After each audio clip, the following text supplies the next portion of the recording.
Hey, what's going on, y'all? This is DJ Heat, and welcome to my first album. What is my first album, you say? Hey, we're gonna take you on a journey of nostalgia. Think back to that first time that you caught the CD from Sam Goody. Or you might have got a tape from the bootleg man. For y'all younger generation, remember that first thing you got for iTunes? Yeah, we're gonna go down that lane right now. Hey, it's my first album.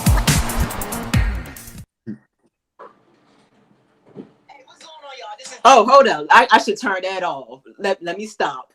Let me do this right. Hey, that's how you know things are live, man. What's going on, y'all? It's DJ Heat back again with a brand new edition, hey, of my first album. Yeah, I'm so excited for this guest, man. I've been a fan of this guy forever. Hey, bring him in right now. Bring him in right now. Let me see the homie. Y'all give it up for Def Jam recording artist, DMV's own Beau Young Prince. Beau, thank you for having me, DJ Heat. Thank you. Yo, listen, I'm excited for a number of things. You got your tea. Look at you. You so fancy with it. Look, you know what I'm saying? I gotta keep the vibes nice and serene, nice and calm. I see. You got your tea. So I'm excited not to only hear about what the first album you ever owned was. I'm also excited to talk about your career because I love seeing, you know, DMV artists, their rise and all the accolades they go through. So, but we're gonna start with what your first album was. So, Beau Young Prince, tell me, what was your first album? So let me preface this first because this was a tough one. I grew up in a very musical household. Like, shout out my mom's. Like, she put everything in front of me, but I'm a 91 baby, right? So some of my first albums was definitely like songs I jammed on. It really was like Raven Simone, First Day of School. But when I really think of like the album that like I went with, it was Michael Jackson, Dangerous. Because again, it came out in 91. I was like a wee little baby. But I was gonna ask. I was like, wasn't you like a little fetus probably? When yes, but yes. Out? One second. Okay. Yeah. So I was definitely I was a youngin. And I grew up idolizing Mike, singing, dancing. Like, that album was really like the template to like what I saw a musician like and what I wanted to be. And so like, I mean, that was like my earliest inspiration. Crazy number of records on that album. Like, I mean, you had Heal the World. You had world-changing songs. You know what I'm saying? Like, so let's dive into all that. We're gonna talk about the Michael Jackson Dangerous album right now. It came out November 1991. Yes. Went 4 times platinum by January. So that's crazy. And the album came out in November, and by January it was 4 times platinum. Do you think anybody else could do that right now? Do we see that happening these days? This was a debate I was talking to my friends about, you know what I'm saying, recently. It's like we talk about numbers all the time, but like he was doing that in an era where, like, you know, we're talking streaming now in our day and age. This is like sales. This is like album sales. You feel what I'm saying? Like, and I feel like that threshold was way different at that time period. I mean, who is doing that? And we're talking in other countries too. We're talking, he's going like double platinum in certain countries, like, you know, like France and stuff. Like, you know, it's going crazy. Another thing, since you mentioned like how, you know, nobody could go probably 4 times platinum in 2 months in this day and age, you mentioned all the singles he dropped. So, and we had this discussion on Twitter, you know, shout out to DJ Artistic, you know, it came up about the shelf life of albums back then. The album came out in November 1991. He dropped 9 singles. The 9th single didn't come out till December 1993. Sheesh. And that's longevity. We talking like, do albums even have that sort of like, that's still pushing the album out the gate. That's still basically him pushing the album through what? We said 9 singles. And you know what I'm saying? And you said that it didn't drop until down in 2 years. Like, still pushing the campaign. Like, I don't really think that artist campaigns today, and I mean, that's something that we should strive for with like the longevity of our music. And maybe technology and the times are different, which I can accept. You know, we have to adapt and, you know, accept that, you know, things do, you know, go at a accelerating rate, and that, you know, it's kind of the way our industry is now with rap, especially, you know, there's so much to cut through that maybe it is different. But I mean, you hear about something like that and it's mind blowing. You know, this is when we talking about GOAT. We talking about, you know what I'm saying, greatness, you know? Yeah. It was the best-selling album, 1992. So let's run through all them singles that had that 2-year shelf life. So the first joint he dropped was "It's Black or White." Yeah. Had Tyra Banks and everybody in that joint, bro. Like that video, I watch it and it's like that give you like the chills because you saying like young everybody, and it's like star power. Michael also had that ability to pull whoever into a cameo, get whoever to rap a verse. It's like, bro, he really was him with it. Like, you know what I'm saying? Look, he was rolling with the GOATs. He really was him. So after Black or White, which actually was the song that went #1 from that album, the second single. Now, even though Black or White went #1, and it was the biggest single from that album, I think all of us that went to cookouts and family reunions and all that, we would probably have a tie more to the second single, which was "Remember the Time." Come on now, like I mean, bro, that again, we talking about. I'll hit on two things with that. Visually, aesthetics, I haven't seen nothing like that still done to this day. I'm gonna say Mike was doing movie magic in a time where, like, what was this man's budget to you know, when he threw the sand and the dust? It's like, what was he doing with this? Like, you know, they was giving this man the budgets. Like, yo, the budget, he actually spent $10 million making the album. Okay. That's still a lot. Even so that's the album, not the video. Right. That's the album. So we don't know about the video.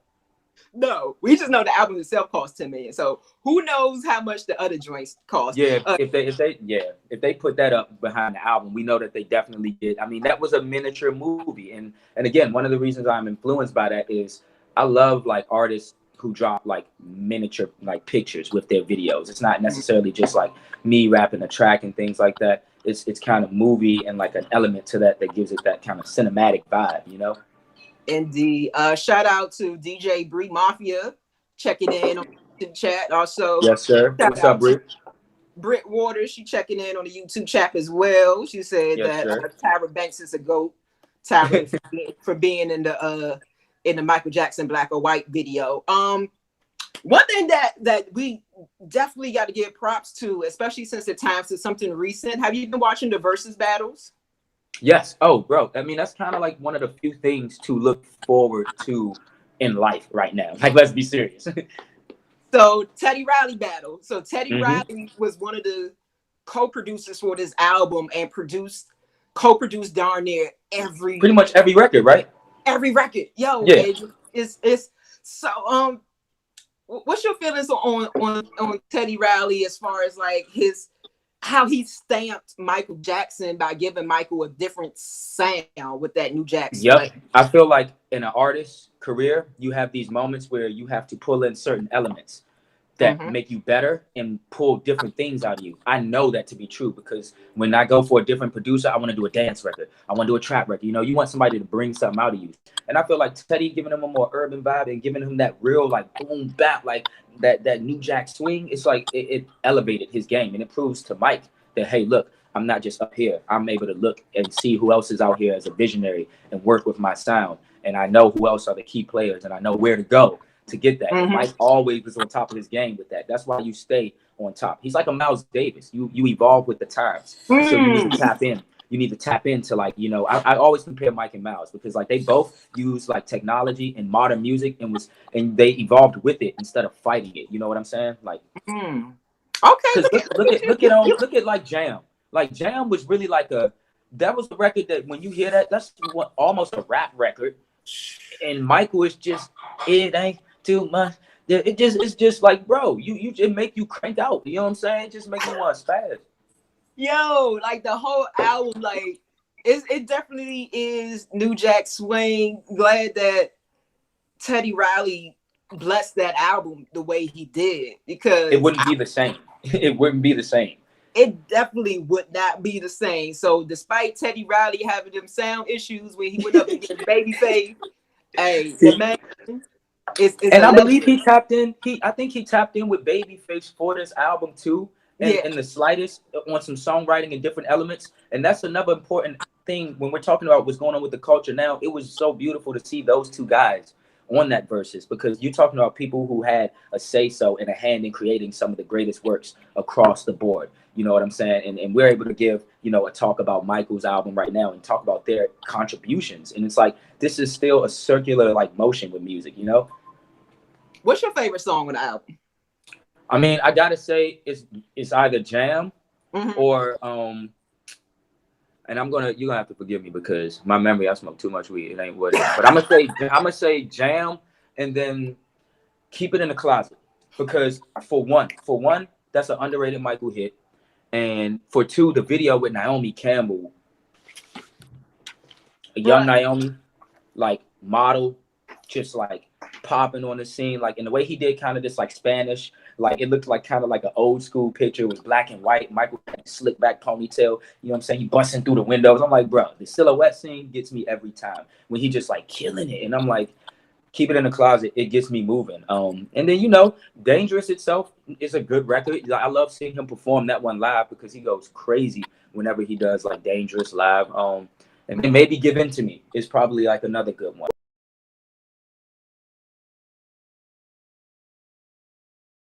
You know what I'm saying? Like, I love when Mike gets gritty. Like, I love it.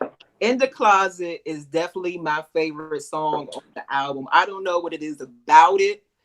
Like we said, the entire album is bangers, but I don't know, just the feel and the breakdowns. That's one more thing that I want to talk about, and we get more into you is arrangements of songs back then.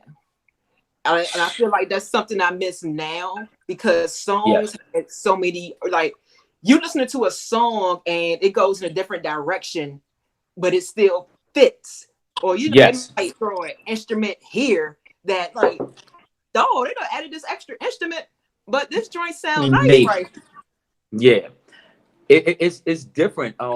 And when we talk about arrangement, man, you got to understand, like Mike was coming from the era of working with Quincy and these guys who we're talking arrangers. He had been trained and skilled, you know what I'm saying, in arranging. And I think that that's really what we're listening to. When we're listening to music, you are listening to the arrangement first and foremost. People normally recognize that as an intro, you know what I'm saying? And then maybe a chorus, or sometimes people put the verse, then chorus, then, you know, and alternate. But I like to play with that. I feel like if we are leading into and segueing into it, it's like, I think arranging, that's where I get that influence from Michael. When you listen to his work, it moves forward. Every song moves forward. That's something today that few artists really possess. Like, I feel like Drake does it, you know, sometimes when he like chops songs in half and then, you know, he arranges it differently. Or like Travis Scott is really wonderful at arranging. Like that boy know how to arrange some records. You know what I'm saying? Like shout out that whole camp, because that shit has been just going crazy, you know? So I feel like we are listening to like arrangers, and they kind of separate themselves from like the standard songs when you really working with someone who composes,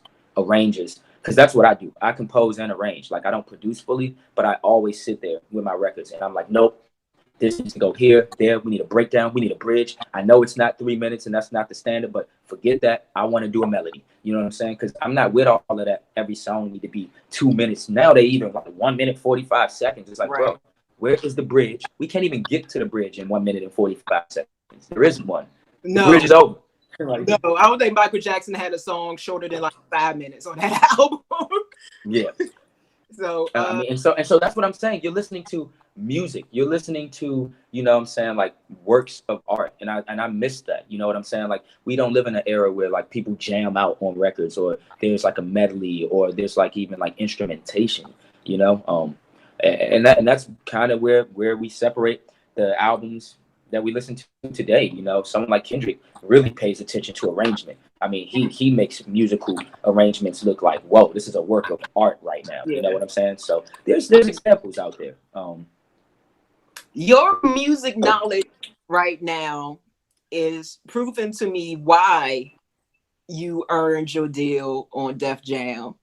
Thank you. I pride myself in being a student of the game, first and foremost. I couldn't do this without studying the culture. And even, you know what I'm saying, a label like Def Jam, that's a legacy label. Like, I can't tell you how I feel coming from DC and going with them, where they put out, you know what I'm saying, Junkyard Band record, you know what I'm saying, 35 years before I even came through the doors. I felt a sense of pride, like this was supposed to happen. And me just being like, you know, I don't portray myself to be something I'm not. I'm well educated. I have degrees. You know what I'm saying? I just feel like I'm a student of hip hop and the culture, and like what I have to spin on it is, you know, the youngest need to know about this musical like knowledge. They need to know that you got to do the research. You need to understand where these movements came from before you just start rapping, before you just jump into it. Because I really believe that you got to pay these dues. I mean, I paid them for years before the deal came. I really did. You know, he like around the city. Yeah. I do every show. I didn't turn down anything, even if it wasn't the right money or anything. Yo, you got to work. You know, like so. It's a blessing. It seems like a lot of people were sleeping on you though, because I know you had some words on Twitter the other day about some things, and I even remember when you first got signed, a lot of people were questioning that. Like, yeah, like we're from DMV, man, and I'm from DC specifically, so it's like I know the climate in which we come from, and that's why we're tough, because we come out of the climate that we do. No one gives us anything. No one, you got to work for it here. And I will always respect that. But what me and a lot of, like, you know what I'm saying, my peers are doing, like, we really try to put all of that aside. And we trying to find the ways to collaborate, find the ways to understand that it's not just one here. You know what I'm saying? All of us make up a part of a whole. We all got parts to play. So I never looked at the next man or woman like, oh, you know, that's why I'm being rude, because I'm getting all of that. You know what I'm saying? And while I did have words, that's because I do feel sometimes that, you know, what I'm putting out in the city, maybe it's underappreciated, and or maybe it's just like overlooked sometimes, but that happens to the best of us. So it's not something to gripe over. It's just me putting out my frustration sometimes, where I'm putting hours in on this music. I'm making animated videos. I'm going above the neighborhood and not just standing outside and shooting my video. No, you know, if you're doing that, that's cool. But I'm just trying to tell you what I'm here to do is take the art of the city. I mean, we were Grammy nominated this year, and almost people really didn't bat an eye and understand the work we really put in, you know, to get on Madden, Sims, you know what I'm saying? Like movie soundtracks, Spider-Man. Like, again, I have a Grammy certification plaque coming in the mail that says I got it. And I just feel like, humbly speaking, sometimes it's time to talk your stuff when applicable. You know what I'm saying? And I feel like I'm not the most braggadocious. So when I get a platform to really say my piece, this is where I get to do that, because I don't want to be one of those people who is like, oh, you know, I'm entitled and this and that. We have enough of that here. But what I'm saying is, look at those who are moving differently, those who really back, those who are in the city that you can see and feel and touch, those that still stay connected. Those are some of the people you need to pay attention to. There's a lot of us. You definitely gotta talk your ish, man. Like you said, Let It Go, being on a Spider-Man, a Marvel related project. I love Spider-Man. 35 million streams on that, you know, for the project, get, you know, win an Oscar for it. Getting on Madden, getting in the Sim, like, who can say they in the Sims, dog? And I rapped in Simlish. I rapped in the Sims made up language. They translated it and sent it to me, and I did it. You know what I'm saying? Because BYP don't turn down no golden opportunity. We're going to work with it and figure it out. Everybody made fun of me and was like, oh, you rapped in Simlish and did this and that. It's like, yo, you know how many fans play computer games, Sims, are into the anime and things like that? BYP is tapping into niche markets, because that's how you create those longevity pockets. Like, I want to be known in the TV, film industry, the game industry. You know what I'm saying? And then music, that's where you see me in the front lines when I'm rapping and doing my videos and stuff. But, yo, sync deals and things like that, let me hip y'all. That's where it's at. Like, you know what I'm saying? Like, that's where it's at. Anyone who knows what's up knows that we're going for placements, baby. Like, we can't even get on the road right now. Listen, so yes, that's a nice segue right there. How has quarantine life and everything during this pandemic, how has that changed what you have to do, as far as, I know you have a single out right now, Why You Mad? I had to do an animated video for that, and I see you've been doing a lot of other things. So from the mind of an artist, how is the pandemic affecting artist life? I will not sit here and well at all. No welling. It is impacting artists on many levels. No matter what level you are in the industry, it's impacting you, because none of us can go out and get that real bag and hit the road. And that's what I'm saying. If you do shows like me, that's one of my bread and butter. So what I've been doing is I'm focusing on songwriting. I'm focusing on placements. I've set up the home studio. You know, I'm studying more of the animation. I'm studying directing. I'm trying to get into film, because I'm going to use this time to come out on top with another skill or to further, you know, do what I'm doing. And I think this was a reset that most of us needed, but we didn't know we needed. You know what I'm saying? Like I'm running in a race where, you know, I'm running against, you know, people, and I'm like focused on this and that. Oh, I'm dropping singles, am I dropping a project? This gives me time to look at my body of work. I'm sitting on over 200 records. You know, it's time to sift through, get some EPs together, get the album together, you know. And I think, you know, it's just kind of that reset that we all needed, where it's impacted me severely in the sense that I'm inside like the rest of us. I would love to be touring.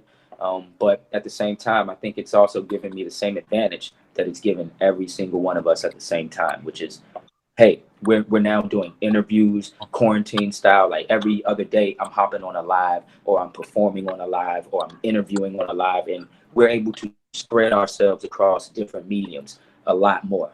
I've seen a lot of people use this quarantine for good, like Tory Lanez. I mean, just so many people, bro, have used this quarantine versus, you know, the industry has changed throughout the quarantine. I can honestly say the game is different. Welcome to 2020, or shall I say 2021, because we can skip this, you know what I'm saying? And then this year doesn't exist anymore.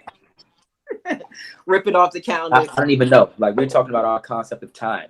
You wake up, and I feel like people now have the time to do that thing that they didn't think they had time to do, or didn't know that they needed to do. Like, I see a lot of people planning. I see a lot of people, you know, trying to connect with like the natural foods, that people are doing things that they really mentally wanted to do. And because maybe it's in fear of health or in fear of mental sanity, but either way, that's really good to me, for us to work on our health and our mental sanity at the same time. So amen, man. Amen. Checking in on the YouTube chat real quick. Theo, the homie Theo in the building, he said, what's up? Ace of Spades. Yes, sir. Said, music has endless possibilities if you are creative. So he agrees with everything that you're saying about all absolutely learning. Is what, look, I'm blown away right now, Beau, because I was excited.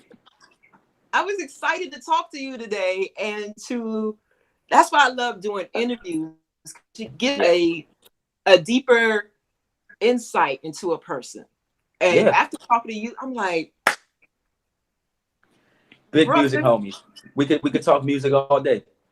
You deserve everything, all the blessings that are coming your way. And I will work towards them. I will continue to work hard for them. I mean, I don't take this for granted. Like, I really don't. I just want people to know that. Like, I see the position I'm in. I understand that I'm in a very grateful position. You know what I'm saying? I've come from DC, and I've seemingly got to the majors, but the fight has just began for our area, though. Like, I'm one person trying to knock down a wall. We got my other brothers and sisters at different agencies and labels knocking down a wall. And it's like, man, the battle has just begun. The support, we still need it. We need all the love and support we can get, because we're not getting it elsewhere. You know, it's really DMV or nothing when it come down to it. You know what I'm saying? Always in my heart forever. But we doing this to put on globally and internationally now. It's bigger than home at the same time. And that's the fight that I'm in right now. I know I'm not always chiming in on everything. I see it all, though. We all see it. Like, but you know what? I'm fighting the good fight abroad for us. I'm in these boardrooms, you know what I'm saying? I'm putting artists on. I'm really showing them people who they might not have seen coming out the city. Like, you know what I'm saying? We have a lot of gems right now. And me being from Southeast, bro, Southeast cooking up. Like, bro, Southeast got a lot of smoke right now. Money Mar and all the youngins out there doing that. You know what I'm saying? Like, it's going crazy. Man, Beau, BYP, I want to thank you for your time this evening. No, you got that single out, though. Why are you mad? Let the people know about this joint. Man, y'all run it up for your boy, man. Y'all got some love, and y'all got all the time in the world right now. Just go ahead and drop a share, drop a comment. Look at the anime on YouTube. It's on all platforms. It's called Why You Mad. It's about relationships. We all go through it. So it's very relatable. Like, and I think it's a bop. It's gonna carry us through the summer, and I'm gonna keep y'all in good spirits. You know what I'm saying? So thank you, DJ Heat, for the time. Thank you. Thank you as well. Thank you to everybody that joined us for my first album live. Beau Young Prince. He's the first artist I've had on. I'm DJ Heat. We're out of here. Till next time. Hey.